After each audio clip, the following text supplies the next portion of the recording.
America అధ్యక్షుడు Donald Trump మరొక కీలక నిర్ణయాన్ని తీసుకున్నారు. మరికొన్ని దేశాలపై ట్రావెల్ బ్యాన్ విధిస్తున్నట్టు ఆయన ప్రకటించారు. మరో 7 దేశాలపై నిషేధం విధించే ఉత్తర్వులపై సంతకాలు చేశారు ట్రంప్.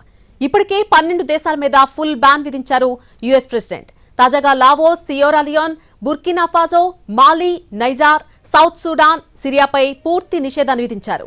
బ్యాన్ లిస్టులో తాత్కాలికంగా నిషేధం ఎదుర్కొంటున్న 15 ఇతర దేశాలు కూడా ఉన్నాయి. వలస విధానాలను మరింత కఠినతరం చేయాలని అధ్యక్షుడు ట్రంప్ నిర్ణయించారని వైట్ హౌస్ ఒక ప్రకటనలో స్పష్టం చేసింది. ఇందుకు దేశ భద్రతనే కారణమని వెల్లడించింది. అమెరికా రాజధాని వాషింగ్టన్ డీసీలో ఈ మధ్య కాల్పుల ఘటన కలకలం రేపింది. ఇందులో ఒక నేషనల్ గార్డ్ సభ్యుడు మరణించగా మరొకరు తీవ్రంగా గాయపడ్డారు. నిందితుడు ఆఫ్ఘనిస్తాన్ నుంచి వలస వచ్చిన రెహ్మనుల్లా లఖన్వాల్ గా నిర్ధారించారు భద్రతా అధికారులు. దీంతో వలసవాదులపై ప్రెసిడెంట్ ట్రంప్ భగ్గుమన్నారు. పలు దేశాలపై నిషేధాన్ని మాత్రమే కాదు, పాలస్తీనా వలసల మీద కూడా ఆయన కొరడా జుల్పించారు.